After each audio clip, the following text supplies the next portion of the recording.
Okay guys, we didn't have to go to the store and find some spray foam insulation to fill this hole. We found a whole can of spray foam insulation in the garage. So we're gonna get started on that. Hold on a second.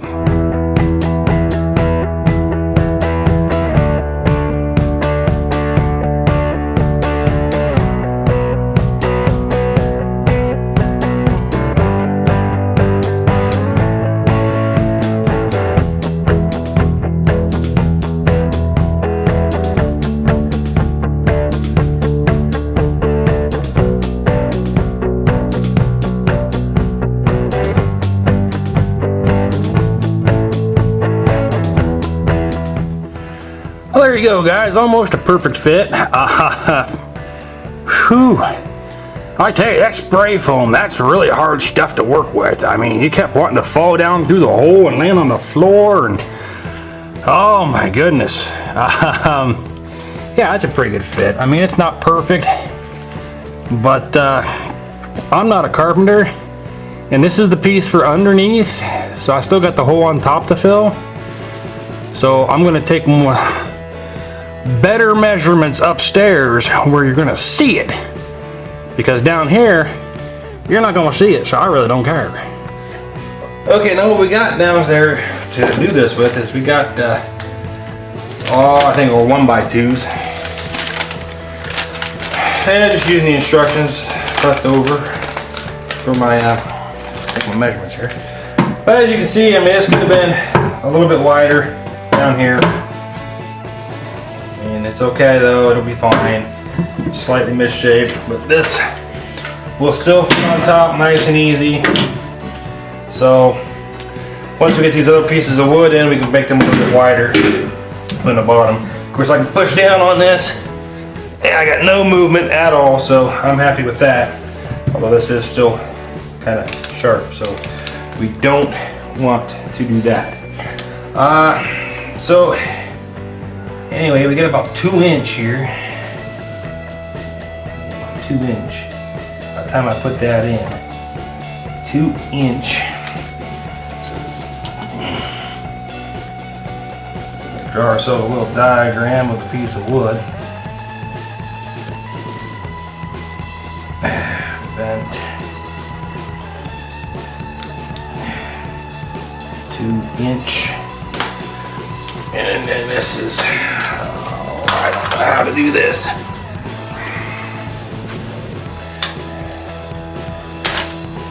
Yeah, 9.5. 9.5. It's not quite 9.5 the whole way. It's not a straight hole. They drilled down in on this corner. That's how they got started. So that corner's a little off. So just under 9.5. So we'll just say 9.5. If we have to hammer it, we'll have to hammer it.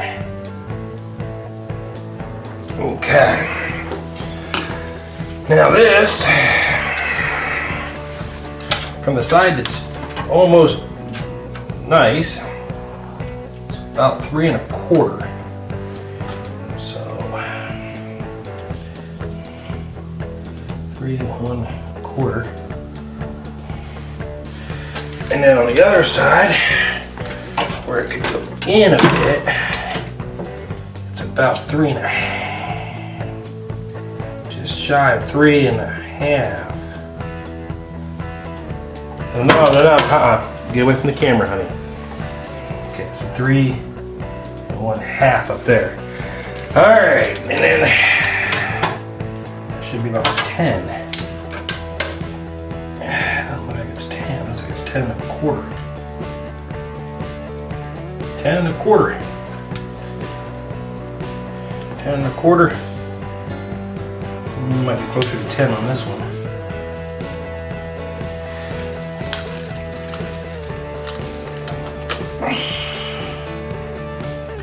It's closer to 10 on that one. Alright, so we'll just do 10. 10 1/4. 1/4. Alright, so I now know what cuts I need to make. I'm probably just going to do as few cuts as I can. I was going to try to do, you know, the boards as they are, and continue with that, but I think I'm just going to long done, because I'm planning on putting floor up here anyway. And once I put a flooring in, this old floor is going to be covered up anyway, so it ain't going to matter. So that back on there for now. I'm going to put the thing I have sitting over top of it back over top of it, so that way the little girl doesn't step on there and get herself hurt. We'll catch back up with you guys here in a little bit. Okay guys, I got my cuts done, and let me just remind you guys, I am not a carpenter at all. So my cuts are probably a little screwed up. And I used the same tool I used for the straight piece. Which is not the right tool to try to cut a straight line with, but since it was small pieces, I figured I'd go ahead and do it. So we got ourselves a countersink bit here. Took me probably an hour at the hardware store to find one. Because I didn't worry about countersinking downstairs, but up here's a little different. Up here, I'm going to put a new floor on top of this at some point, so I'm going to need these screws to be in there. So we hope we got this cut right. Look at that. Look at that. Little gap there, I ain't worried about it. It'll be buried by the floor anyway. Now here's the hard one here. The one I'm not sure I'm gonna be able to get in. Holy cow, look at that. Holy cow, fits. Wow. I am thoroughly amazed. So we're going to countersink these.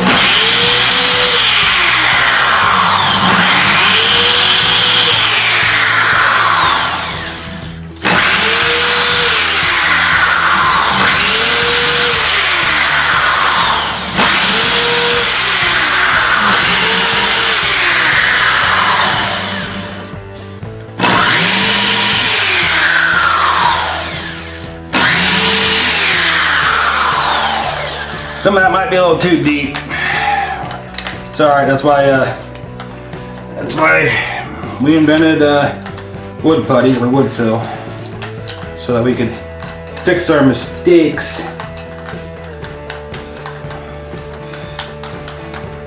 Besides, I don't ever plan on taking this thing out, so I'm not going to even worry if I cover them up, because I don't need to take them out. Plus I redo the entire floor, but then heck, just a nicely placed hammer swipe and it'll be good.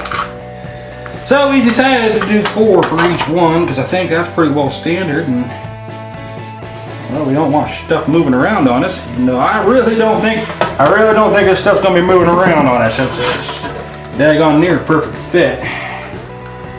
Not bad for a guy that can't cut wood, is it? Look at that.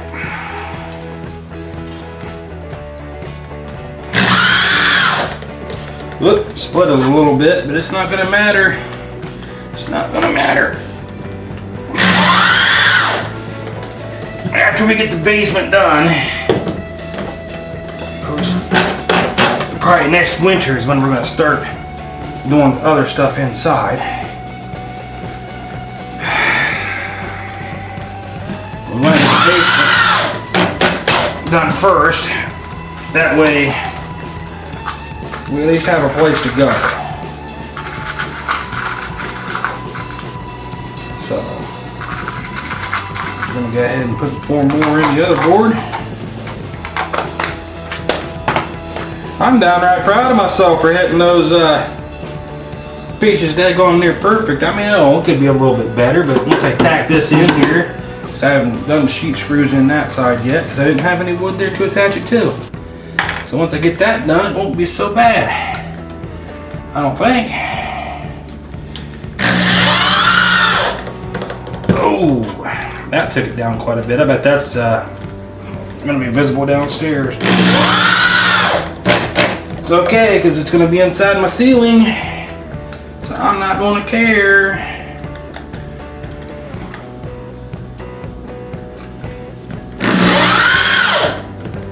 just something I thought about when I decided I was going to countersink. I was like, well, should probably do something to. And I was like, nah, put my ceiling in.